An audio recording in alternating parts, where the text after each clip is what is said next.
Hi, guys.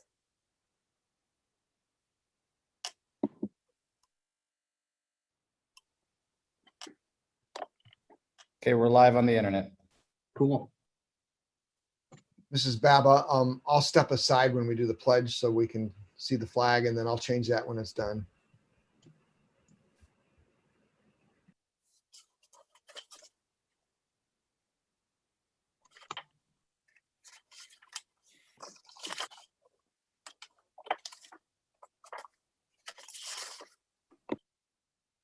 CJ's birthday present is not doing the 5-year forecast. Happy birthday, CJ. Thanks, Tracy. Thanks for the present, Kyle. That's a good present.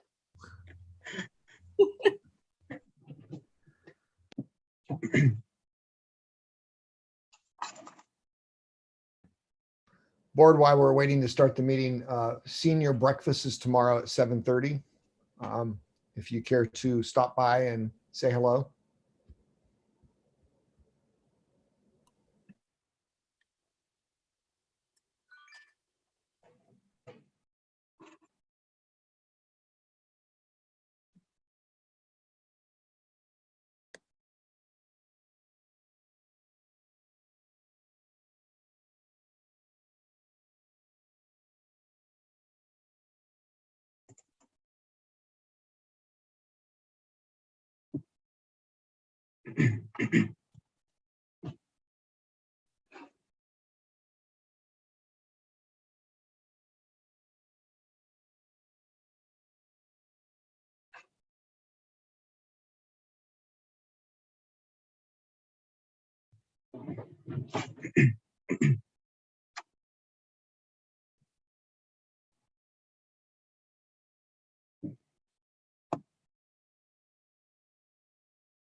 So it's not quite 6 o'clock. We'll wait just a couple more minutes for Mr. Gibson.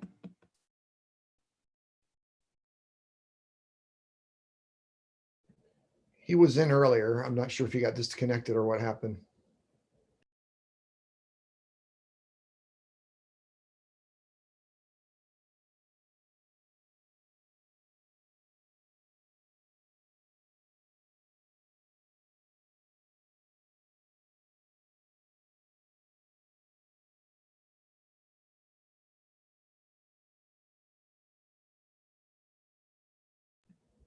Mr. Kiffer had to log off and log back on. He was frozen.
Can everybody hear me?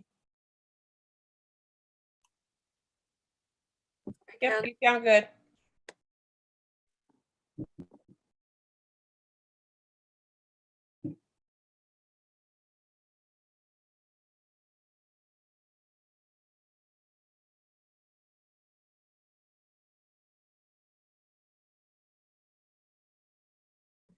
It's 6 o'clock, so I think that let's go ahead and call the meeting to order. And if Mr. Gibson logs in, he can join us when he's ready. So I will go ahead. Thank you all for being here this evening. And hopefully, I know there's a couple of people that have meetings they have to be to immediately after this. So we're going to go ahead and get going. And Mr. Kiffer, will you call the roll? Mrs. Baba, Here. Mrs. Campbell, Here. Mr. Gibson, Mr. Grimm, Here. Mr. Violi. Here. Okay, thank you. Let's all stand for the Pledge of Allegiance and okay, and I'll start. I pledge allegiance to the flag of the United States of America and to the republic for which it stands, one nation, under God, indivisible, with liberty and justice for all. Okay. All right, thank you. And we have several items on the consent agenda this evening. I'd ask for a motion for approval of the consent agenda items A through C. Is there a motion? I'll move. I'll second. Okay, it's been moved by Mr. Violi and seconded by Mrs. Campbell. Is there any discussion?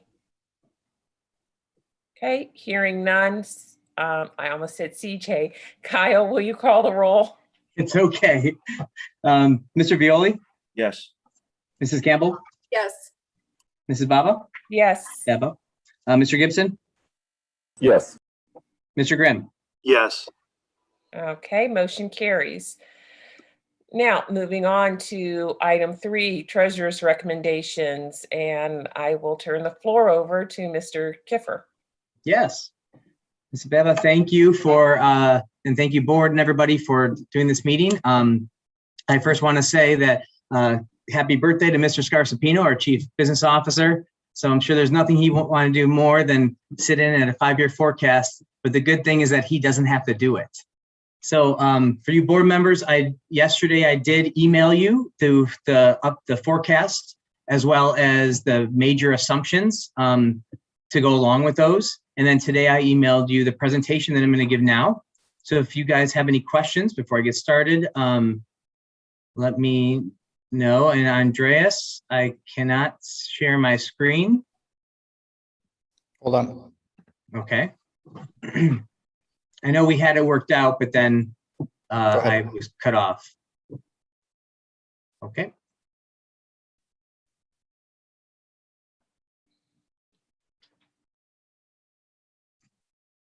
So can everybody see this? Yes, no? Yes. Okay, great. So this is the 5-year forecast that is required in May and that I have to get board approval by before I submit by the end of May. So hopefully I'll submit tomorrow if it goes well and if you guys approve it. This is my first 5-year forecast, so I do appreciate you guys taking the time to meet, and I will do a better job of preparing it for the May board meeting next year. But thank you for taking your time off. So obviously I've been here a month, so it's been great with all the wonderful staff at the treasurer's office and meeting all the wonderful teachers, staff, and administrators here. It's been a really great time, and I'm really happy to be here at Streetsboro. So who's the new guy? I have some professional information about me, where I've been in my career that has led me here.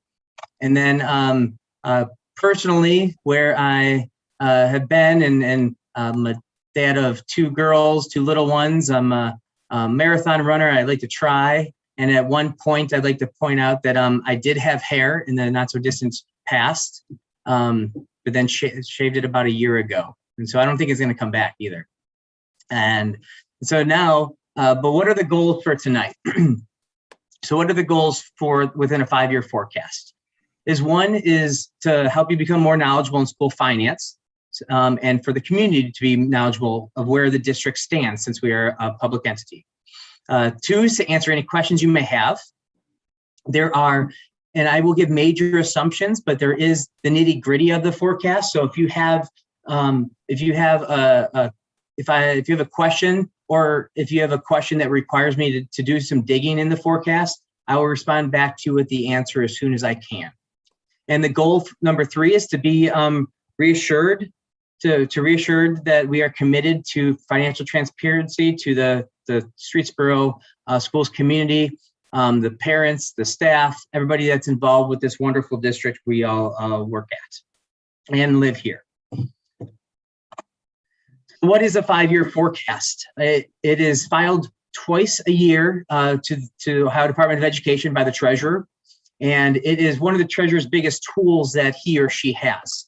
It's 3 years of historical financial data and then 5 years of financial projections. One of these years being the year we will end next month of June 30th.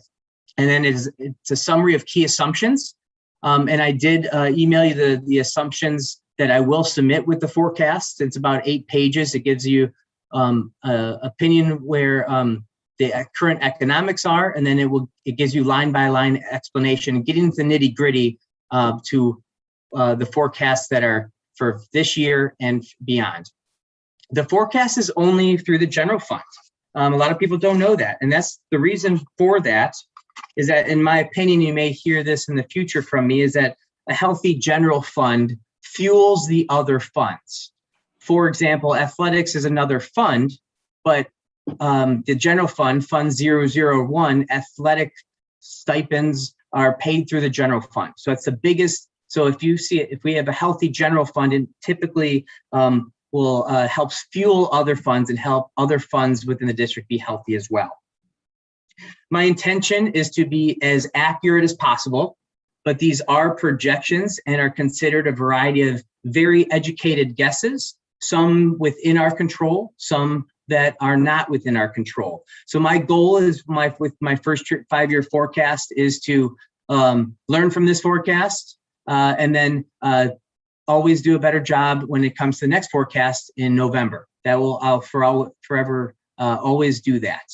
And so the 5-year forecast is a focus on the present with a vision toward the future using historical data as well.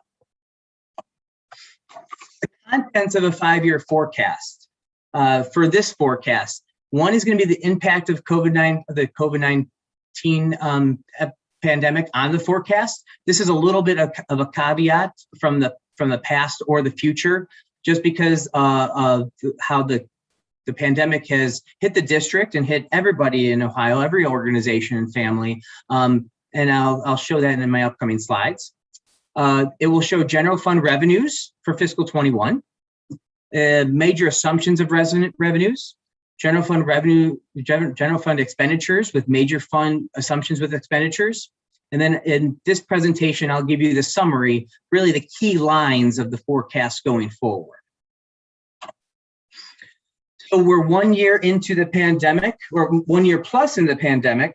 The school district still cannot predict the full effect that the spread of the pandemic will have on education, finances, and operations.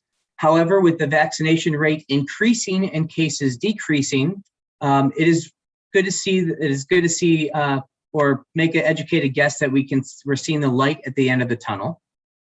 The pandemic has not only impacted the general fund, but other funds as well as food service, athletics, surround care within the district, transportation, and the list goes on. This is a work in progress, and I will continue to monitor along with the other administrators and wonderful staff members that we have at the district and update the board as well as of education and community on any changes when it comes to funding or things that have been decided because of the pandemic. Now, this is a pretty quick slide that you can give your constituents or anybody that asks any questions, because we have received assistance from the federal and state government. We have what we call ESSER. We've had ESSER 1 that was around $201,000 that has been fully expended. The Coronavirus Relief Fund, $118,000. We're currently in the midst of planning and spending for the ESSER 2 grant. And then the ESSER 3 grant, which is what the federal and state will call ARP ESSER, is planned to be around $1.9 million. the district did ironically today receive the interim amount of ESSER 3 today, which is about $1.2 million, but the final amount will be $1.9 million. So it's now the conversations with that have been ongoing, but now more in-depth conversations of what to do and how to expend those ESSER 3 monies going forward have already started to take place with curriculum, with operations, with the superintendent, and those will continue to be transparent to the community and the board.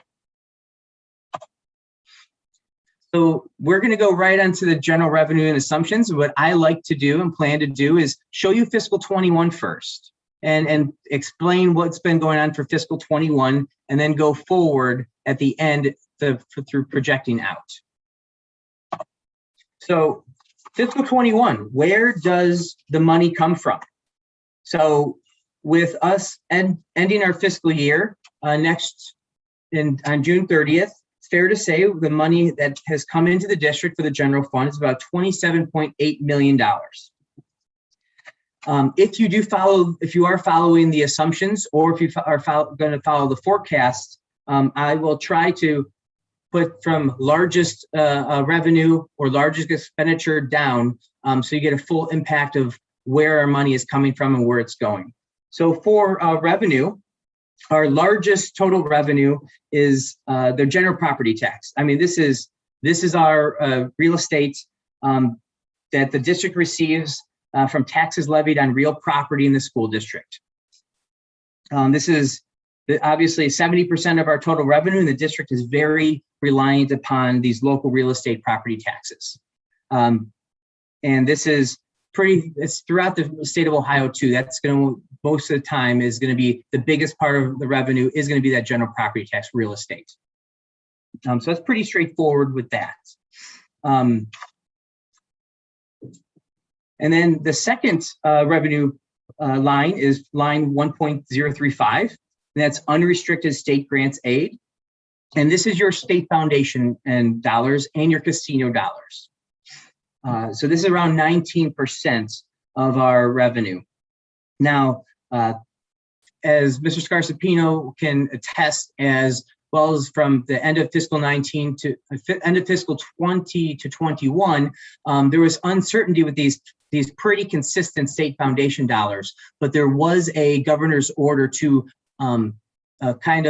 restore those state foundation dollars to the fiscal 19 amount. So I'm assuming in our forecast going forward, that's a set number that I'm putting there is that state foundation amount. So yeah, and then so that is about 19% of revenue.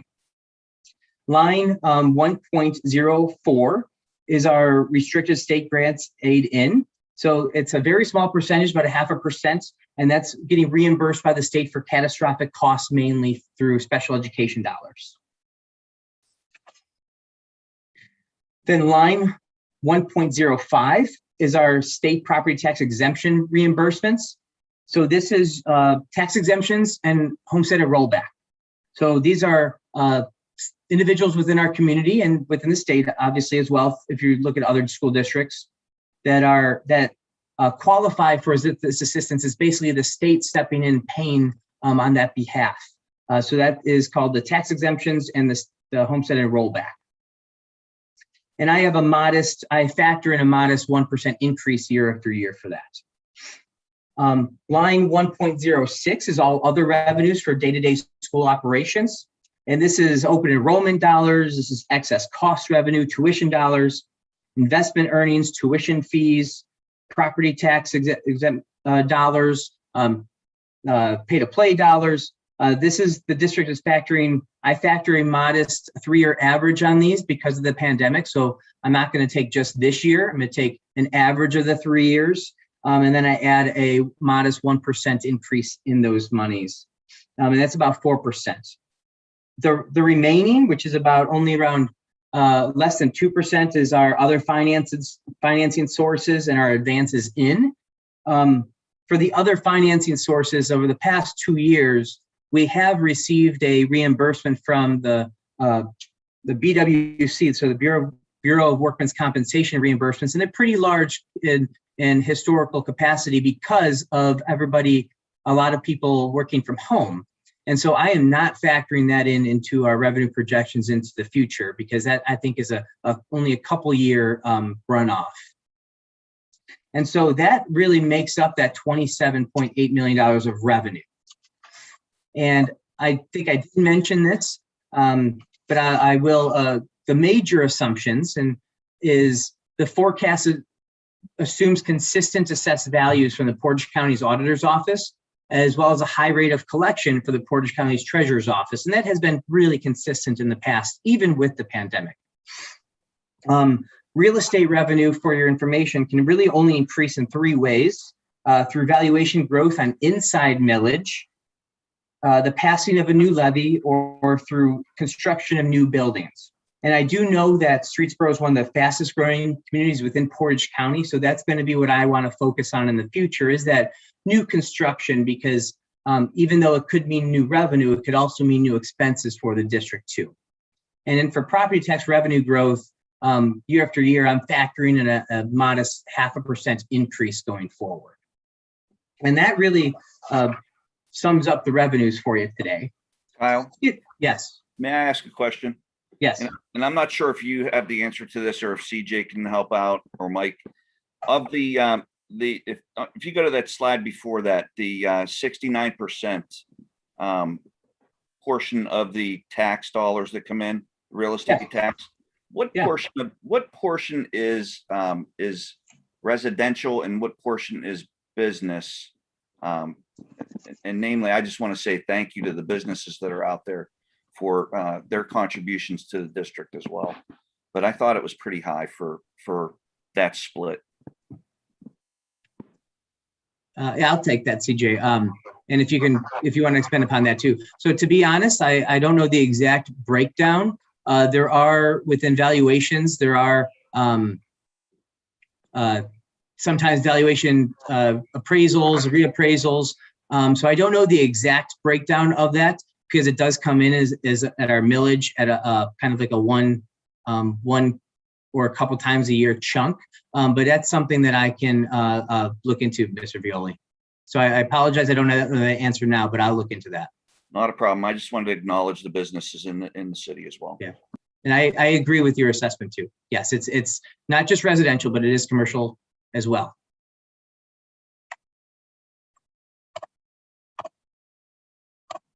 So where does the money go? Where does the money go? So forecasted until the end of next month is around $25 million. And sorry, let me get my stuff in order here. So again, I'll try to go from the highest to the lowest for your information. So salaries and wages is going to be, in any district and any really business, is going to be the highest expense. And this is a cost associated with paying employees. These are including paid employees' annual salary, or even an hourly rate. This also includes overtime, supplemental duties, and also coaching payments are among these payments. This also includes there was no base percentage increase in fiscal year 21, but a set dollar amount within the negotiated agreement. So that's where this is coming from as well. And within the forecast, within fiscal 22 and 23, I have built in within the salary schedule and their index, the increase from the union negotiated agreements of 2.25%. And that's for fiscal 22 and for fiscal 23. Going forward, since it's not defined, I do not factor in any sort of increase, but I do account for the step increases. And that is roughly 60% of all of our expenditures for salaries and wages. Associated with those salaries and wages is line 3.02, which is our employee fringe benefits. So it is our retirement, our insurance, workman's compensation, Medicare. That's all factored into and kind of follows the salaries and wages as well. This also includes our health insurance payments to the Portage Area Consortium that we are a part of. And we did receive information that next year was going to be a 1% increase, which is very nominal, which is very good news for our district. So I did factor that 1% in. Now, in the future, because everybody is kind of going back to that pre-pandemic work lifestyle and following historical past, I did, going forward, factor in an 8% increase year after year for those costs. And those health insurance premium costs, those are really tricky to, in my opinion, to estimate a lot. There's a lot that goes into those, a lot of premiums, a lot of claims. And so that's why I felt that 8% was pretty conservative going forward with that.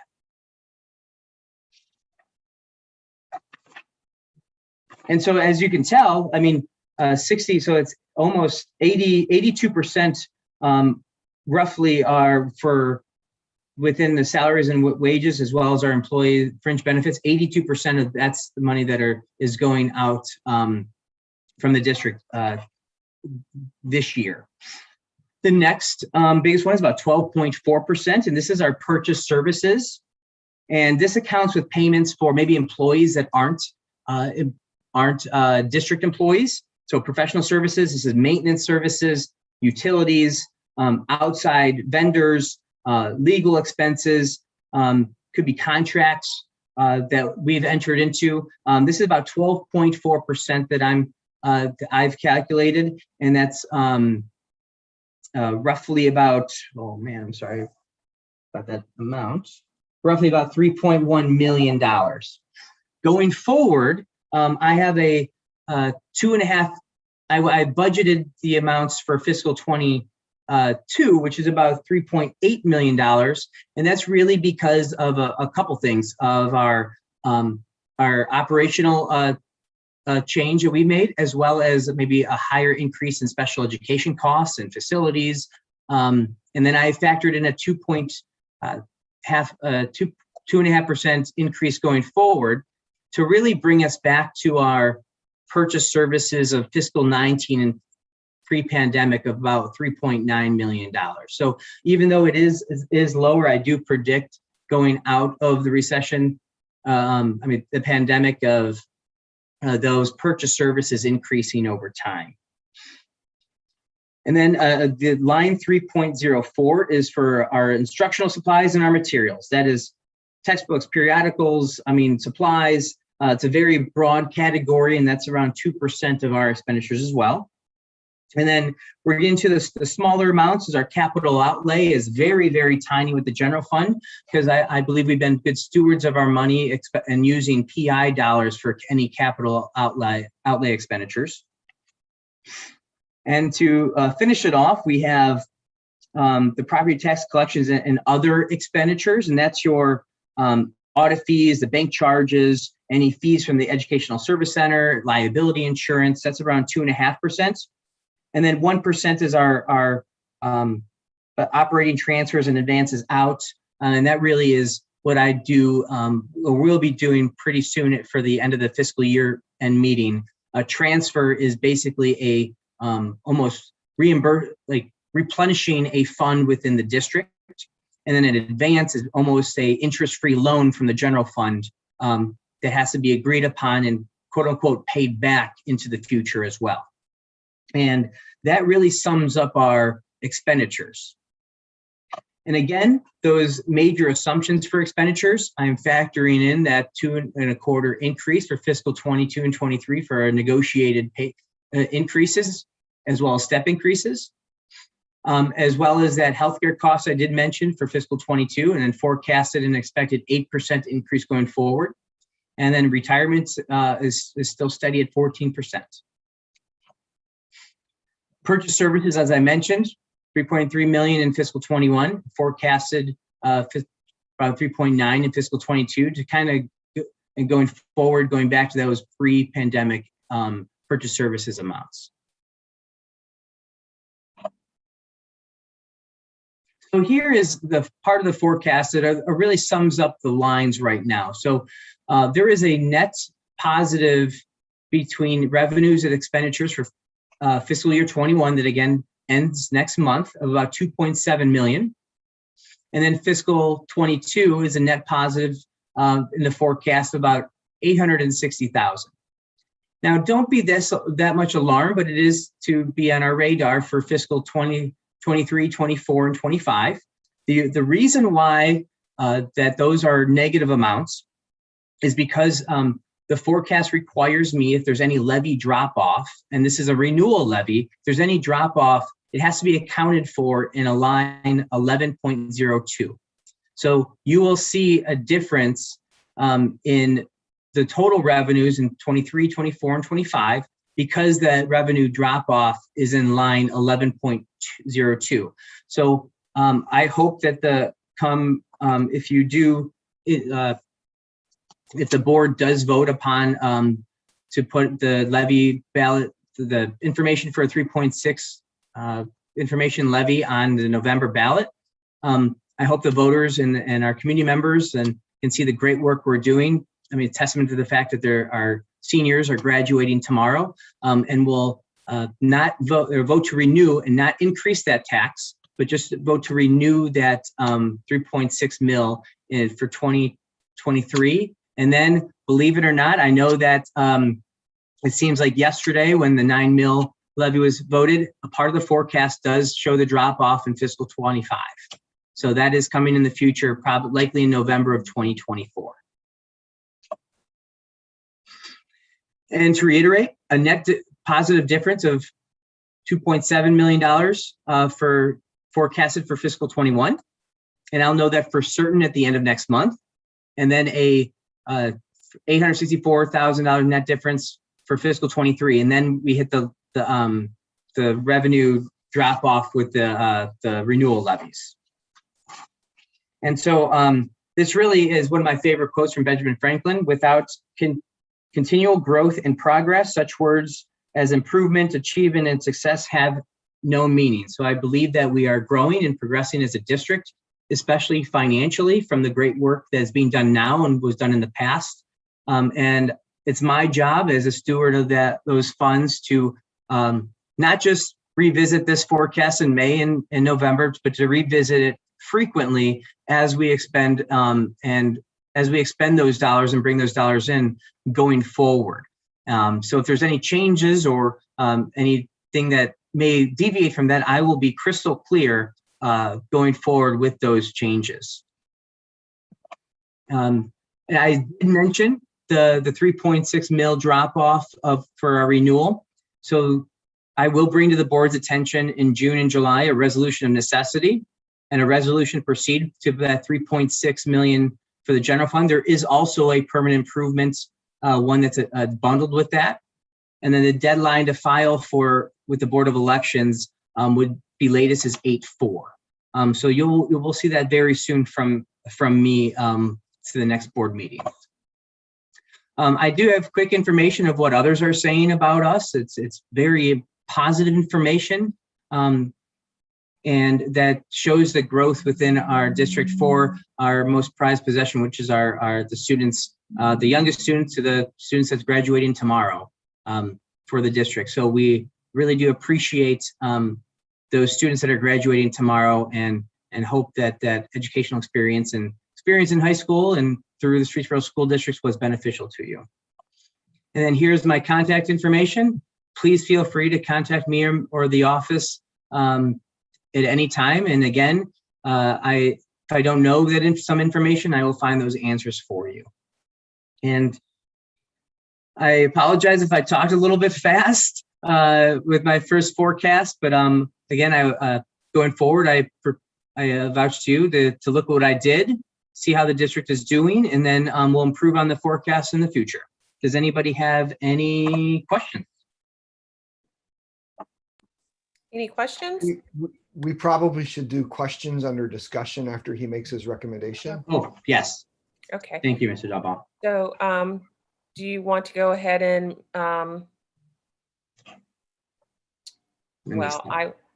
I will go ahead and ask, is there a motion to accept Mr. Kiffer's recommendation? I'll move. I'll second. Okay, it's been properly moved and seconded, and now questions, discussion. I'll just say, very well done and thank you very much. And I think CJ had a comment.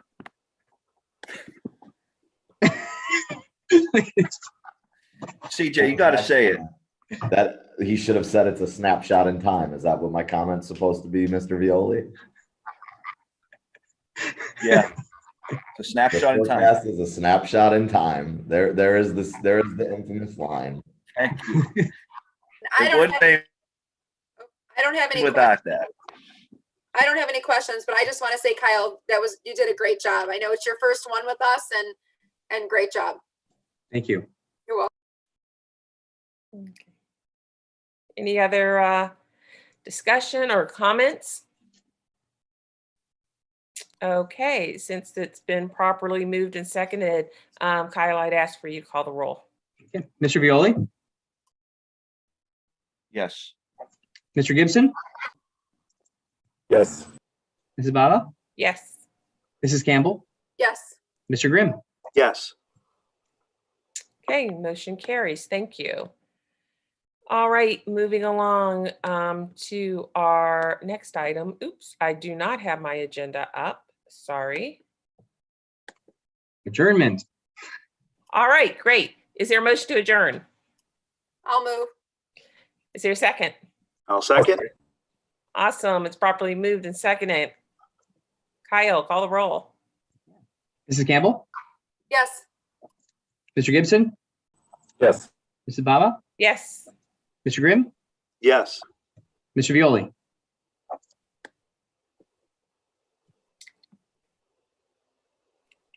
Mr. Violi. It looks like he may have frozen. It looks frozen. Yeah. I think I seen a nod in there though. Yes. Okay. All right. Motion carries. Thank you, everyone, for your time this evening. I know a couple of folks have to get to another meeting. So have a good evening and have a good rest of your week. And I'll see you hopefully tomorrow morning and then at graduation tomorrow evening. All right. Bye, everyone. See ya.